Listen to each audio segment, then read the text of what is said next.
श्री शिवाय नमस्तुभ्यम। सावन के इस पावन पवित्र महीने की आप सभी भक्तजनों को शुभकामनाएं। सावन का महीना शुरू होने से पहले या सावन के महीने में ये चीज आप अपने घर पर ले आते हैं तो महादेव को आपके घर आना ही पड़ता है। अगर आप अपने जीवन में हार चुके हैं, पुत्र प्राप्त नहीं हो रहा, विवाह की इच्छा है, संतान सुख धन संपदा का आप सभी को वरदान चाहिए तो सावन के इस पावन पवित्र महीने में ये चीज आप अपने घर लाकर देखिएगा जरूर। कैसी भी हारी बीमारी हो, सालों साल आप दुखी रहते हो, जैसा कि सभी को पता है सावन के महीने में महादेव आते हैं धरती पर भ्रमण करने के लिए। आते यहाँ पर छोटे हो या बड़े शिवलिंग में, हर शिवलिंग में उनका वास होता है। जो भक्त एक लोटा शिवलिंग पर जल चढ़ा देता है, महादेव तत्काल उनकी सुनते हैं। इस बार 10 जुलाई 2025 को सावन की पूर्णिमा होगी। 11 जुलाई 2025 से सावन शुरू हो जाएंगी। आप सभी को अपने जीवन की दरिद्रता को दूर करने के लिए कोई न कोई श्रेष्ठ कार्य अवश्य करना चाहिए। अगर सावन के महीने में कोई व्रत उपवास आप नहीं कर सकते तो मात्र 5 दिन यहाँ पर सावन के ये व्रत करके देख लीजिएगा। कैसी भी दुख तकलीफ हो ये दूर होगी। सावन के महीने का सोमवार का व्रत या फिर 16 सोमवार, जैसा भी आपका मन इच्छा है वैसा कर सकते हैं।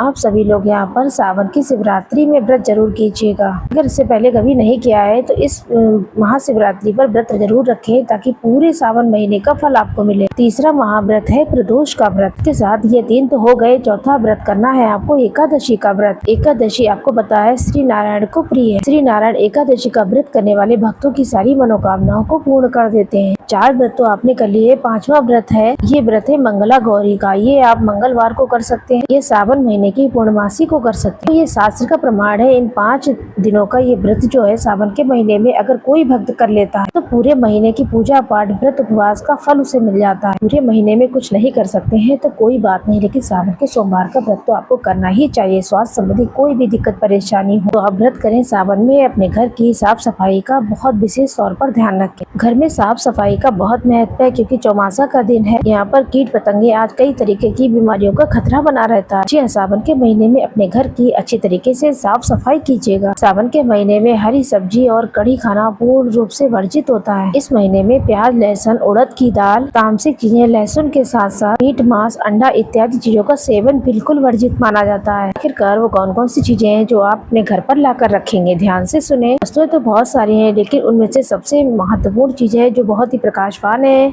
जो एक अमृत की बूंद की तरह है। इस वीडियो में जो कुछ भी बताया जा रहा है वो बहुत महत्वपूर्ण है, इसलिए इस सावन के महीने में एक चीज जरूर ला करके आप अपने घर में रखें। फिर आप देखिएगा महागौरी शंकर भगवान आपके घर आएंगे, आपके घर की सारी समस्याएं, दुख तकलीफ सब दूर करेंगे। सबसे पहले आप बेलपत्र का पौधा लाइए, आप अपने घर में लगाइए या महादेव के मंदिर में जाकर लगाइए। दूसरा है बेलपत्र वृक्ष की छाल या फिर उसके बेलपत्र का फल।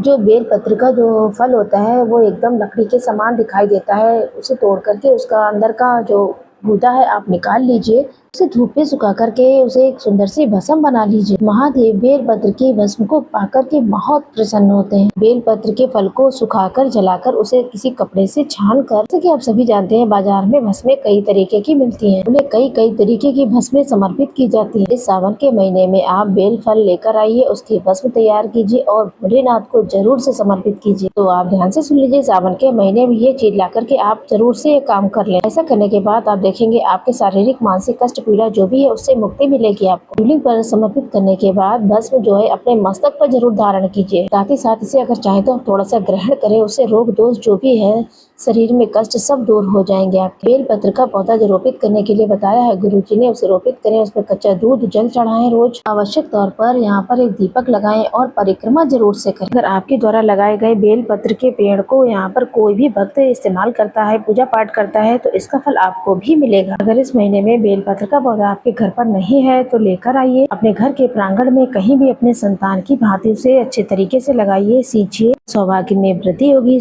दुख दरिद्रता का अंत हो जाएगा। इतनी बातें जानने के बाद आपने अभी तक हमारे वीडियो को लाइक नहीं किया है तो प्लीज एक लाइक का बटन दबा दीजिए और अगर हमारे चैनल पर नए हैं तो वीडियो को सब्सक्राइब भी करें। अगर एक चांदी की बेलपत्र बनवाकर ओम नमः शिवाय लिखकर उस पे अगर अपने घर के मंदिर में रखते हैं तो ये वास्तु दोष को खत्म कर देता है। अगर आपके घर पर पार्थिव शिवलिंग नहीं है तो सावन के महीने में ये बहुत ही उत्तम होगा। बात करते हैं यहाँ पर रुद्राक्ष की। रुद्राक्ष कैसा भी हो, कितना भी मुखी हो, वो हमेशा ही सुखकारी ही होता है। ऐसे में रुद्राक्ष लाकर के अगर आप घर में रखते हैं, या रुद्राक्ष का पेड़ लगाते हैं और महादेव से जुड़ी हुई भस्म लाते हैं, रखते हैं घर में, आप सभी को इस सावन के महीने में अपने घर में डमरू लाना चाहिए। घर में किसी भी समय थोड़ी देर डमरू बजाने से महादेव बहुत प्रसन्न होते हैं। जहाँ जहाँ तक डमरू की आवाज जाती है वहाँ वहाँ सौहार्द फैलता है। तो आपके घर में अगर पितृदोष है, नकारात्मकता है, तो स्वतः ही खत्म हो जाएगा। सावन के महीने में महादेव से जुड़ी हुई इन सारी चीजों को लाएं और अपने दुख दरिद्रता को मिटाएं। इस महीने में यहाँ पर बेलपत्र के वृक्ष के साथ साथ समी, आंवला, बेल, बड़, इन कई वृक्षों को आप रोपित कर सकते हैं। एक पीपल का वृक्ष है जो कि आप घर पर नहीं लगाएंगे, बाकी आप अपने घर में लगा सकते हैं।